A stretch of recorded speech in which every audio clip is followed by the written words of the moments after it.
पाद पंकजम नमामि देवी नर्मदे। आप भावुक हो गए। बिल्कुल भाभी ऐसा मैया है, इसके दरबार में तो कहना ही क्या है।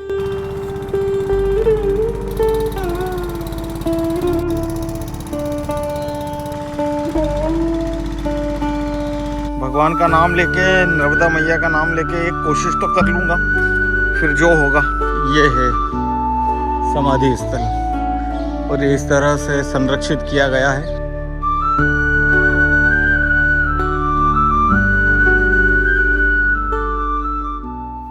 तो दोस्तों अभी सुबह का 10:30 बज रहा है और हम लोग इस वक्त संत श्री दगड़ू जी बापू धाम आश्रम के ठीक बाहर हैं, अपनी कार में आ चुके हैं। जैसा कि आपको पता है कि कल रात को हम इंदौर से यहाँ आए थे और रात्रि विश्राम हमारा इसी आश्रम में था और बहुत अच्छी व्यवस्था थी रुकने की यहाँ पर। और अब सुबह हम लोगों ने चाय पी है यहाँ। वैसे यहाँ नाश्ता का भी सुबह इंतज़ाम रहता है, लेकिन आज एकादशी है तो आज यहाँ सिर्फ चाय का वितरण हुआ है सुबह। इस आश्रम में रुककर मतलब मुझे ये लगा कि ये बहुत प्राकृतिक तरीके से यहाँ बनाया गया है। चारों तरफ नेचुरल ब्यूटी है, सामने माँ नर्मदा बह रही है। तो ये हमारा पहला पड़ाव था और अब हम अपनी इस यात्रा को आगे लेकर चल रहे हैं नर्मदा के अन्य आश्रमों तक, नर्मदा किनारे। यहाँ से ओंकारेश्वर मात्र 12-15 किलोमीटर दूर ही है और अभी हम लोग ओंकारेश्वर की ओर तो नहीं जाएंगे, लेकिन हम नर्मदा की धारा के साथ जिस तरफ नर्मदा मैया प्रवाहित हो रही हैं उस ओर, यानी कि महेश्वर मंडलेश्वर की ओर आगे प्रस्थान करेंगे। तो चलिए इस यात्रा को आरंभ करते हैं।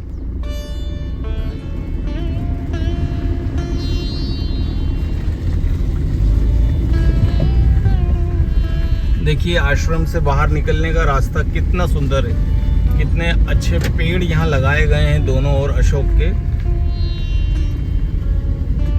और चारों ओर घनी हरियाली है। कल से अभी तक हम लोगों ने 76 यानी कि 76 किलोमीटर का ट्रेवल किया है इंदौर से यहाँ आश्रम तक बड़वाह के।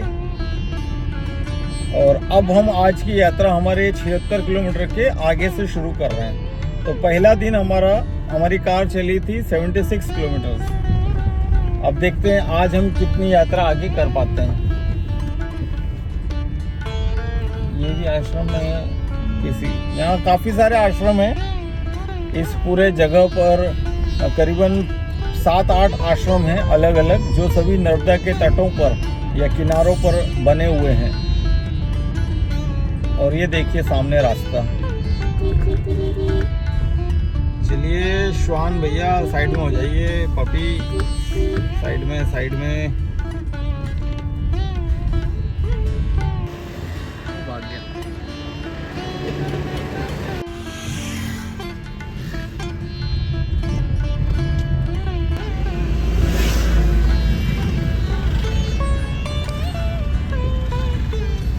दोस्तों आ गए हम खेड़ी घाट के नर्मदा ब्रिज पर और आप यहाँ से देखिए माँ नर्मदा को नीचे। इस वक्त हम नर्मदा नदी को क्रॉस कर रहे हैं और यहाँ मेला लगा हुआ है खेड़ी घाट पर।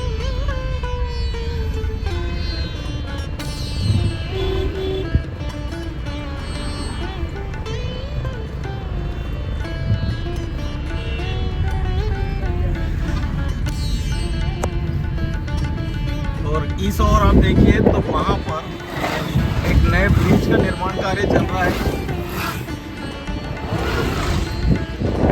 तो इस वक्त हम लोग आ गए हैं सुबह के नाश्ते के लिए गोपाल मिडवे पर। और गोपाल मिडवे की जो खासियत है वो ये है कि सामने ही नर्मदा मैया है और बिल्कुल नर्मदा मैया से लगा हुआ ये रेस्टोरेंट है।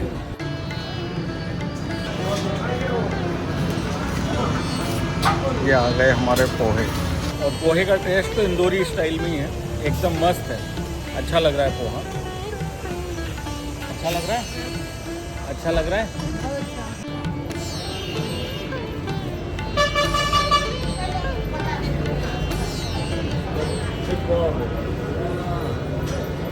बड़ी कचौरी है, बढ़िया है, गरम गरम है, एकदम गरम।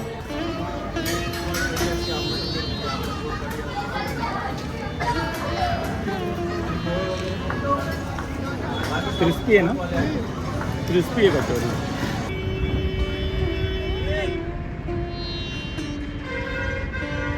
ये नर्मदा पर नए रेलवे ब्रिज का निर्माण कार्य चल रहा है।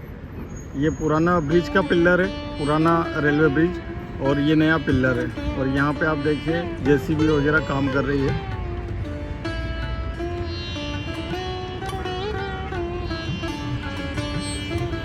तो इस वक्त हम लोग नर्मदा नदी के जल में, नदी में नाव के द्वारा परिक्रमा कर रहे हैं। एक प्रकार की ये खेड़ी घाट पर हैं इस वक्त हम, और आप देख सकते हैं ये खेड़ी घाट का 50-70 साल पुराना ब्रिज है। करीबन 1955 का बनाया हुआ ये ब्रिज है।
डुबकी लगाओ अंदर, डुबकी फिर से लगाओ। तो अनमोल भाई साहब नर्मदा मैया में स्नान कर रहे हैं और बड़ा आनंद आ रहा है उनको। मन तो मेरा भी बहुत है, लेकिन पानी ठंडा है और मुझे जल्दी सर्दी हो जाती है।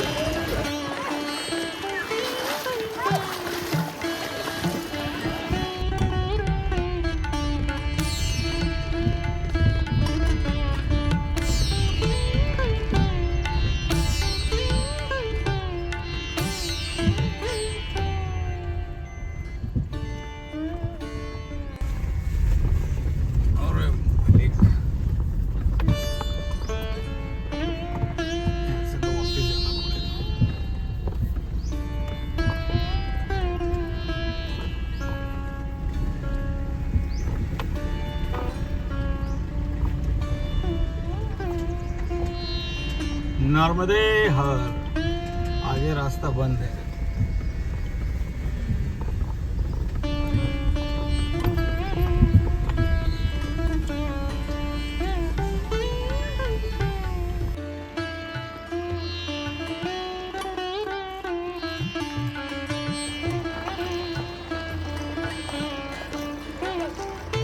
तो दोस्तों पीछे आपने देखा, हम लोग परिक्रमा मार्ग को ढूंढने के चक्कर में कुछ ऐसी जगह फंस गए। पहले तो वहाँ आगे रास्ता ही बंद हो गया और फिर हम एक और ऐसे रास्ते पर चले गए, वो रास्ता भी आगे जाकर ब्लॉक था। तो हमें कम से कम 100 मीटर फिर से रिवर्स गियर में गाड़ी लानी पड़ी और अब फाइनली हम बड़वा से सनावद वाले मार्ग पर हैं। ये मेन रोड है बड़वा सनावद, और यहाँ से जो लेफ्ट टर्न है ये देखिए ओंकारेश्वर ज्योतिर्लिंग को जाता है। बस 13 किलोमीटर 13 किलोमीटर आप यहाँ से जाएंगे तो ओंकारेश्वर ज्योतिर्लिंग आप पहुँच जाएंगे। 12 किलोमीटर दिखा रहा है बोर्ड। और ये सीधे हम जाते हैं तो हम बुरहानपुर, खंडवा, सनावद इस तरफ चले जाएंगे महाराष्ट्र की ओर।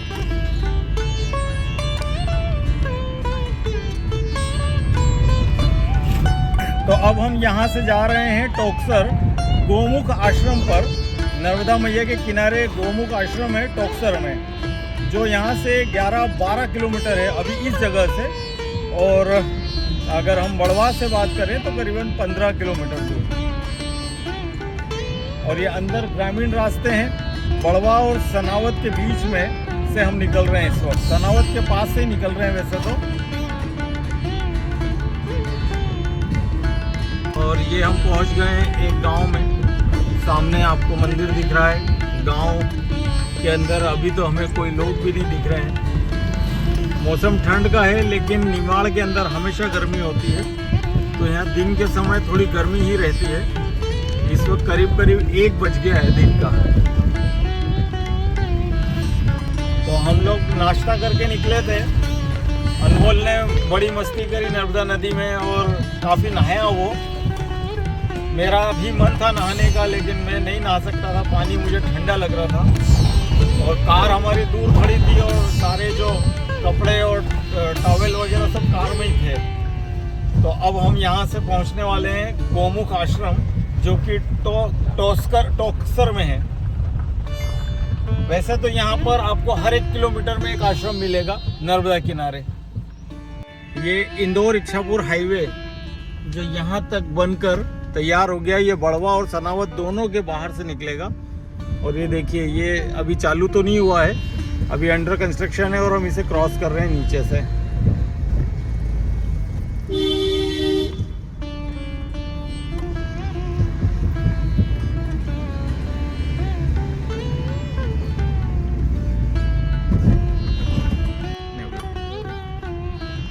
ये देखिए बीच सड़क पर नेवला।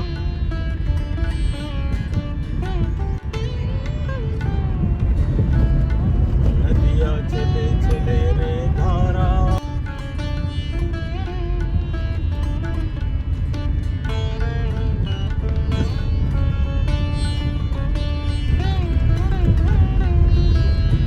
ओह, बैलगाड़ी आ गई है।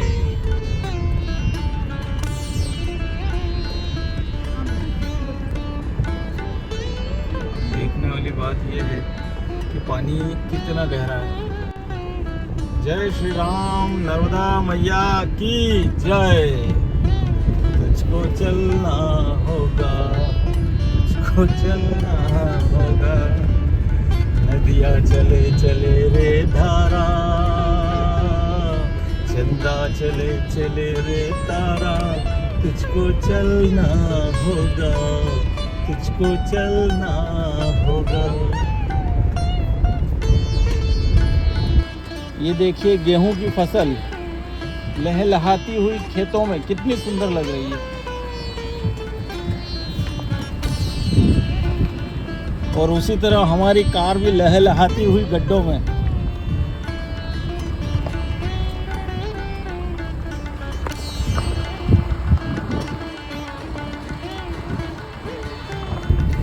ये सही मायनों में नर्मदा परिक्रमा मार्ग है, कार वाला। वैसे जो पैदल यात्री हैं नर्मदा परिक्रमा करते हैं वो तो बिल्कुल नर्मदा के किनारे किनारे चलते हैं, लेकिन वहाँ सिर्फ पगडंडियाँ होती हैं, कार चलने की कोई जगह नहीं। तो ये जो उससे बिल्कुल नज़दीक वाला जो रास्ता है, कच्चा रास्ता, मतलब ये मान लीजिए कि ये यहाँ पर बस 200-300 मीटर दूर नर्मदा मैया है और हम यहाँ से चल रहे हैं। तो जो बिल्कुल नज़दीक वाला रास्ता हो सकता है, हमने वही चूज़ किया है। हाँ, रास्ता ख़राब है, ये ट्रैक्टर वाला रास्ता है, खेतों का रास्ता है। लेकिन अगर आपको नर्मदा नदी के नज़दीक से चलना है तो आपको इन्हीं रास्तों से चलना होगा, क्योंकि जो मेन रोड है वो तो यहाँ से कई किलोमीटर दूर है और फिर वो नर्मदा यात्रा नहीं कहलाएगी। अब इस 21वीं शताब्दी में इस तरह बैलों से हल जोतते हुए आपको शायद ही कहीं देखने को मिलेगा, लेकिन ये हमारे नर्मदा घाटी के खरगोन जिले के अंदर आप आज भी इस तरह की खेती करते हुए देख सकते हैं और बड़ा अच्छा लगता है इस तरह से ये चित्र देखना।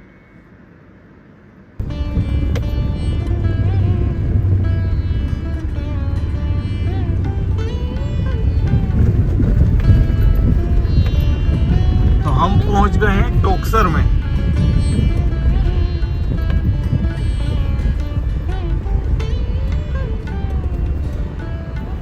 क्यों ले जा रहे हैं? ये गाय खाएगी क्या?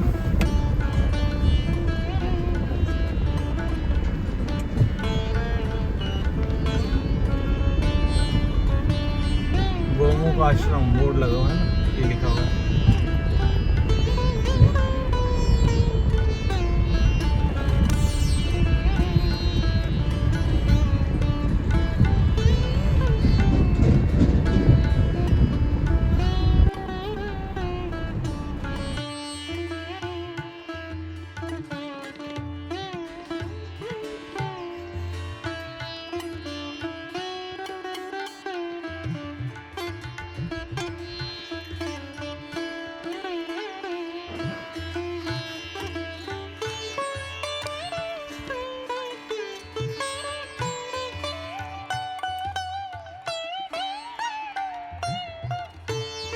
दोस्तों इस वक्त हम लोग टोक्सर में हैं। जैसा कि आपने देखा, हम लोग कार से कच्चे रास्तों से टोक्सर आए और टोक्सर में यहाँ पर एक गोमुख आश्रम बना हुआ है टोक्सर में। और जो ये देखिए, ये गोमुख आश्रम है जहाँ मंदिर आप देख रहे हैं। और ये एक छोटा सा टापू है नर्मदा मैया पर। और इधर से देखिए कल कल बहती हुई नर्मदा मैया।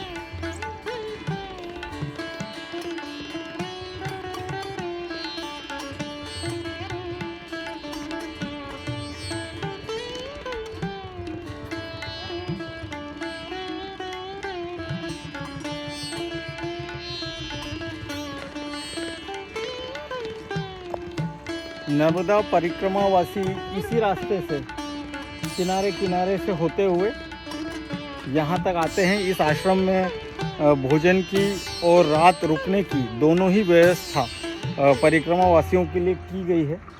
और ये यहाँ का घाट है। और ये देखिए, ये एक टापू है जिस पे हमारे शिव जी विराजमान हैं। और बहुत शांत वातावरण है यहाँ का। अभी दिन का समय है तो यहाँ बहुत गहन शांति है और बहुत बहुत सुखद जगह लग रही है ये भी। वैसे तो आप नर्मदा मैया के किसी भी घाट पर, किसी भी किनारे पर चले जाएंगे तो आपको वहाँ शांति ही मिलेगी।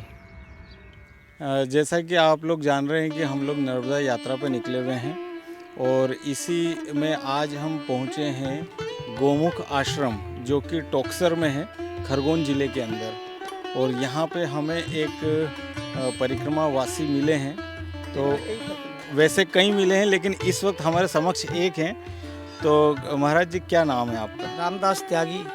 हम जो है वृंदावन से हैं, 13 भाई त्यागी, खाक चौक अयोध्या से हैं। रामदास त्यागी नाम है। अच्छा, तो आप भी नर्मदा परिक्रमा ही कर रहे हैं इस वक्त? बिल्कुल, हम 3-4 संत हैं, नर्मदा परिक्रमा कर रहे हैं। और वैसे आप कहाँ के रहने वाले हैं? बताया, वृंदावन से। वृंदावन से हैं। तो आप वृंदावन से हैं और आप नर्मदा परिक्रमा कर रहे हैं। तो ये चीज़ बताइए कि जैसे आप वृंदावन यानी यमुना किनारे के हैं, तो नर्मदा परिक्रमा करने का भाव आपके मन में कैसे आया? ऐसा है, जो नहीं जानते वो जाने।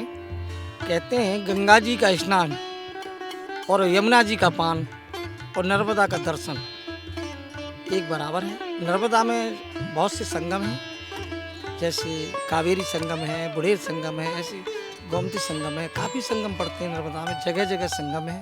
और नर्मदा की परिक्रमा करने से दर्शन मात्र से ही लाभ होता है, जबकि गंगा का तो स्नान करने से होता है और यमुना जी का पान करने से होता है, और नर्मदा का केवल दर्शन करने से वो फल प्राप्त होता है। बहुत अच्छी बात कही आपने कि नर्मदा के तो मात्र दर्शन अगर कोई करता है तो उसके जीवन में, हाँ, उसको पुण्य के लाभ होते हैं। तो महाराज जी, ये बताइए, आप कब से निकले हुए हैं परिक्रमा के लिए और कहाँ से शुरू की थी आपने? ये जो है परिक्रमा का निकलना तो अलग चीज़ है। मैं वैसे भ्रमण में करीब आज से 5 महीने से हूँ। पहले उधर केदारनाथ गया, बद्रीनाथ गया और वहाँ से घूमता हुआ फिर मैं चला गया सोमनाथ द्वारका होता हुआ, फिर मैं जो अपना काशी, बनारस, अयोध्या होता हुआ अपने प्रयागराज में पहुँचा। प्रयागराज में मैंने 3 स्नानों में स्नान किया और 2 स्नानों में वैसे 13 और 14 का ही असली स्नान किया, और जो 29 का स्नान था वो मैंने नहीं किया, क्योंकि उससे पहले मैं परिक्रमा के लिए आ चुका था और मैंने ये परिक्रमा अपनी अमरकंटक से उठाई। अच्छा, शुभारम्भ किया और ओंकारेश्वर होकर के आज मैं गौमुख में आश्रम पर पहुंचा। तो मतलब आपने अमरकंटक से परिक्रमा उठाई है और आप यहाँ तक खरगोन जिले तक मतलब ओंकारेश्वर पार करके आ गए हैं। तो एक दिन में वैसे आप कितना किलोमीटर पैदल चलते हैं? 30-35 किलोमीटर तक सफ़र करता हूँ। 30-35 चलते हैं। और मुझे ऐसा लगता है आपने अमरकंटक से यहाँ तक 600-700 किलोमीटर हो गए? नहीं हुआ 600। नहीं हुए अभी नहीं हुआ। हाँ, वैसे शायद करीब 1350 किलोमीटर पूरी नर्मदा मैया की 2100 किलोमीटर की है लंबाई। जी। 2100 किलोमीटर जी। तो 2100 एक और नहीं, नहीं। 2100 की पूरी परिक्रमा है। पूरी परिक्रमा 2100 या 2300, ऐसा मुझे अनुभव नहीं है। पर ये कि मैं अभी 19 किलोमीटर अभी महाराष्ट्र पड़ेगा यहाँ से बाद में, रास्ते में, फिर गुजरात में प्रवेश कर जाएंगे, फिर भरूच जाके समुद्र में निकल के हम जो है गुजरात होते हुए फिर एमपी में, तट पे आ जाएंगे। हाँ उत्तरी तट पे आ जाएंगे, फिर जबलपुर होते हुए फिर अमरकंटक पहुँच जाएंगे। तो ये बताइए कि जैसे आप परिक्रमा करते हैं इसका तो नियम तो परिक्रमा का दरअसल यह है संतों के लिए 3 साल 3 महीना 13 दिन का है।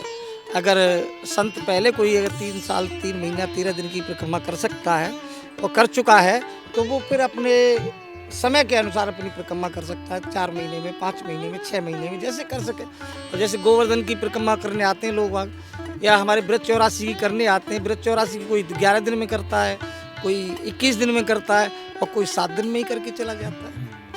84 ऐसे यहाँ पे है नर्मदा की परिक्रमा। अब लोग देखो संत तो करते ही करते हैं, अब इसमें गृहस्थी भी हैं, महिला भी हैं, बच्चियाँ भी हैं, सब हैं। यानी महाराष्ट्र है, आंध्र प्रदेश, चारों तरफ से पब्लिक आती है, सब परिक्रमा कर रहे हैं। पहले संत ही संत किया करते थे, आजकल तो हर जगह व्यवस्था की गई है, हर जगह आश्रम बहुत हो गए हैं, जी, खाने पीने हर 5 किलोमीटर 2 किलोमीटर पर आश्रम है। कोई चीज़ की व्यवस्था अव्यवस्था नहीं है।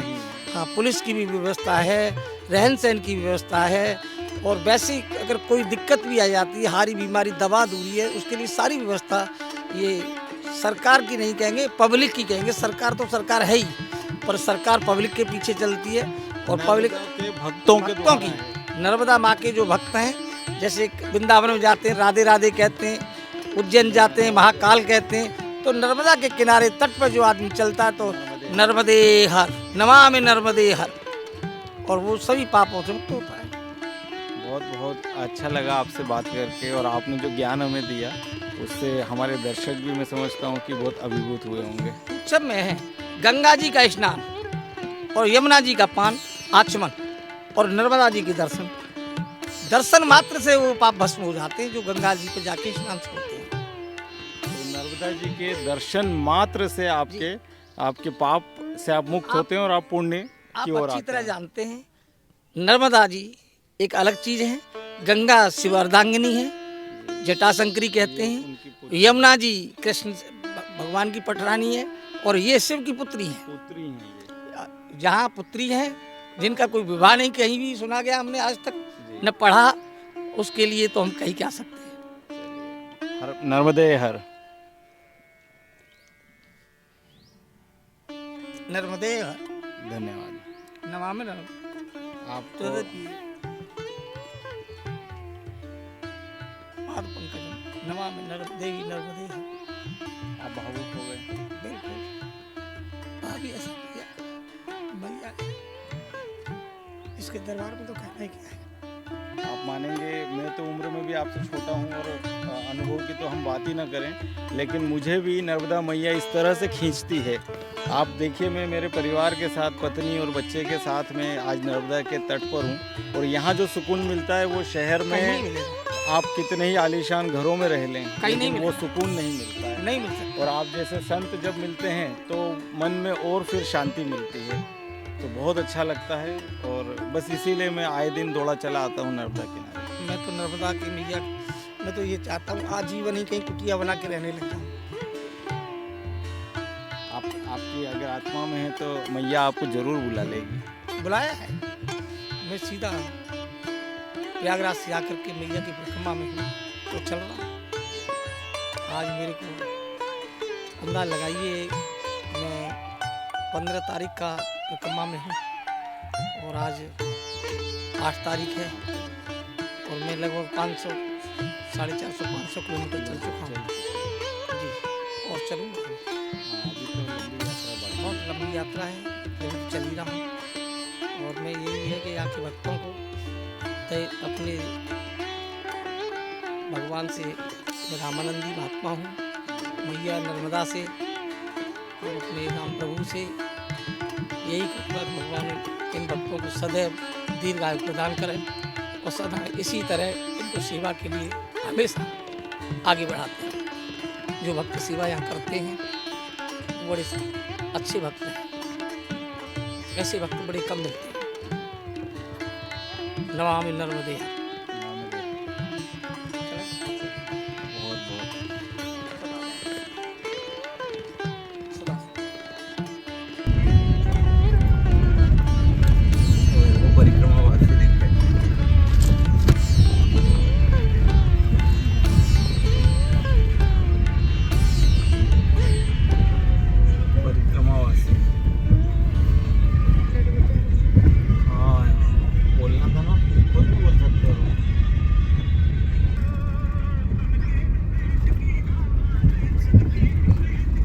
फतेहर।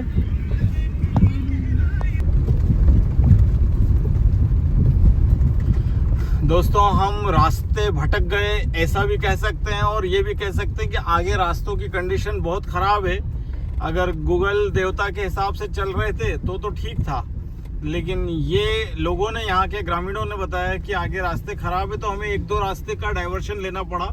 और अभी यहाँ से तो मुझे लगता है कि किसी भी हाल में हमारी गाड़ी नहीं जा पाएगी, क्योंकि ये बहुत बड़े बड़े गड्ढे हैं, और यहाँ से तो मुझे बिल्कुल लगता है गाड़ी स्लिप हो जाएगी। क्या करें, निकालें नहीं निकालें, अब उतर के मुझे चेक करना पड़ेगा। दोस्तों यहाँ पर थोड़ा कीचड़ है, और कीचड़ होने के साथ साथ यहाँ पर बहुत पोलापन है मिट्टी में, तो मुझे डर है कि अपनी गाड़ी का ग्राउंड क्लियरेंस तो वैसे ही कम होता है, और अगर टायर अंदर जाके चिपक गया तो यहाँ कोई आदमी की जात भी नहीं है जो मेरी मदद करेगा। कोई भी नहीं है दूर दूर तक इंसान के नाम पर, हम तीन के अलावा। तो ये कैसे निकलेगी गाड़ी? ये देखिए, ये क्या कीचड़ है, ये ट्रैक्टर के टायरों से गड्ढे हो गए इसमें, और पोली है मिट्टी, गीलापन है। कड़क हो पत्थर हो तो अपन निकाल लें, कैसे निकलेगी गाड़ी?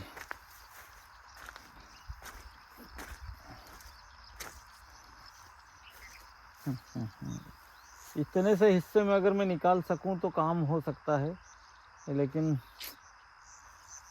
बहुत टफ है। चलिए प्रयास करते हैं। भगवान का नाम लेके, नर्मदा मैया का नाम लेके एक कोशिश तो कर लूँगा, फिर जो होगा। मेरे जूते पूरे कीचड़ में हो गए। ये शायद कैमरे पे नहीं पता चल रहा कीचड़ का लेवल, लेकिन ये बहुत ज़्यादा है।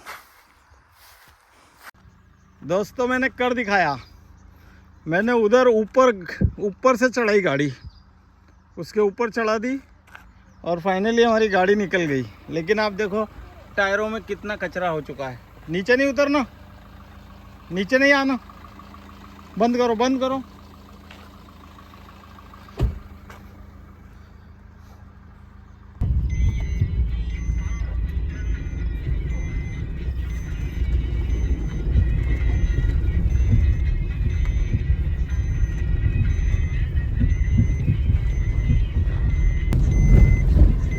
तो दोस्तों हम बड़ी मुश्किलों के बाद डामर वाली रोड पर आए हैं, और ये देखिए आप, सड़क, पक्की सड़क आ गई है।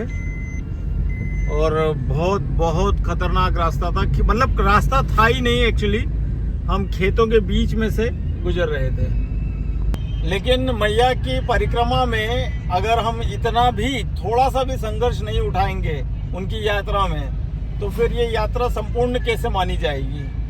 तो कुछ जगहों पर तो ऐसा लगा कि अब हम इसके आगे जा ही नहीं पाएगी हमारी गाड़ी, लेकिन नर्मदा माता के आशीर्वाद से हमने वो जगह भी पार कर ली, और हमारी जो नर्मदा यात्रा है अब वो वापस से मुख्य मार्ग पर आ गई है। हमारी कोशिश थी कि हम नर्मदा के किनारे किनारे ट्रेवल करें, लेकिन वहाँ रोड ही नहीं बनी है। ज़्यादातर ग्रामीणों का भी कहना था कि सरकार ने यहाँ कोई डेवलपमेंट नहीं किया, पक्की सड़कें नहीं बनी हैं, तो गाड़ियाँ भी वहाँ नहीं पहुँच पा रही हैं। और जो पगडंडियाँ हैं पैदल परिक्रमा वासियों की, वो तो चलो है, तो वो लोग तो पैदल चले जाते हैं, लेकिन गाड़ियाँ नहीं चल पाती है।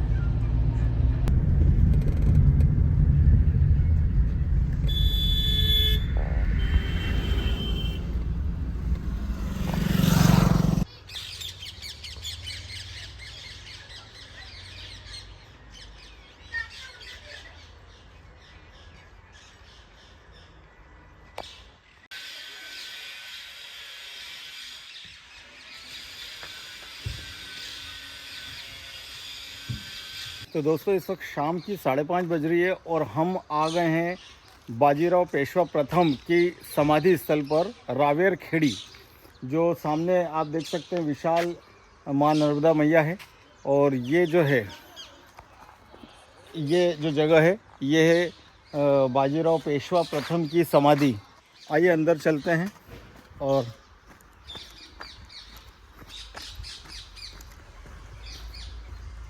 ये देखिए समाधि। यहाँ जो लिखा है नर्मदा नदी के तट पर बलुआ पत्थर से निर्मित 17वीं से 1740 वीर मराठा योद्धा थे। चलिए, ये तो हमने बाहर भी पढ़ लिया है वैसे।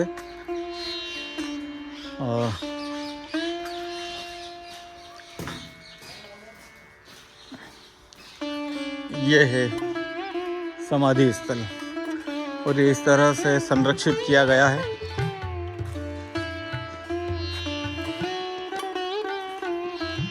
ये है मुख्य समाधि स्थल। सन 1700 में इनका जन्म हुआ था और 1740 में ये मृत्यु लोक को प्राप्त हो गए थे।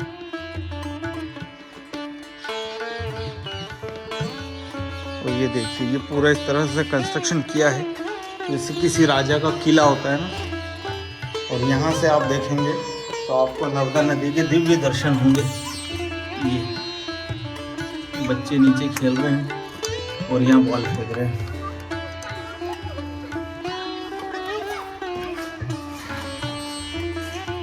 तो शायद जब बाजीराव पेशवा प्रथम का यहाँ पे उनकी डेथ हुई तो शायद उन्हीं के शासन और उन्हीं के राजवंश के द्वारा ये इसका निर्माण करवाया गया होगा, क्योंकि ये जो निर्माण कार्य दिख रहा है ये अभी का तो नहीं दिख रहा है, ये पुराना ही दिख रहा है। यहाँ ऊपर जाने के लिए चढ़ाव है। आ जाओ अनमोल, आओ इधर।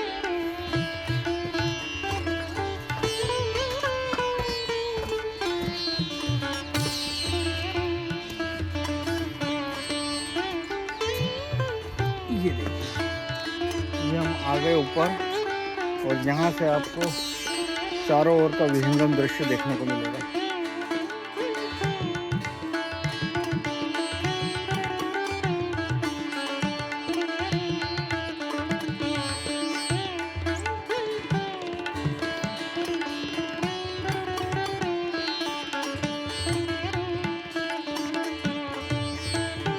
दोस्तों, घर में अति आवश्यक कार्य आ जाने से हमें यात्रा बीच में ही छोड़कर इंदौर रवाना होना पड़ा। हम रावेर से बाजीराव पेशवा की समाधि स्थल से सीधे इंदौर के लिए रवाना हो गए और रात 11 बजे घर भी पहुंच गए। इस पूरी यात्रा में हमने करीबन 230 या 35 किलोमीटर कार ड्राइव की। आशा है आपको हमारी ये यात्रा पसंद आएगी। धन्यवाद। नर्मदे हर।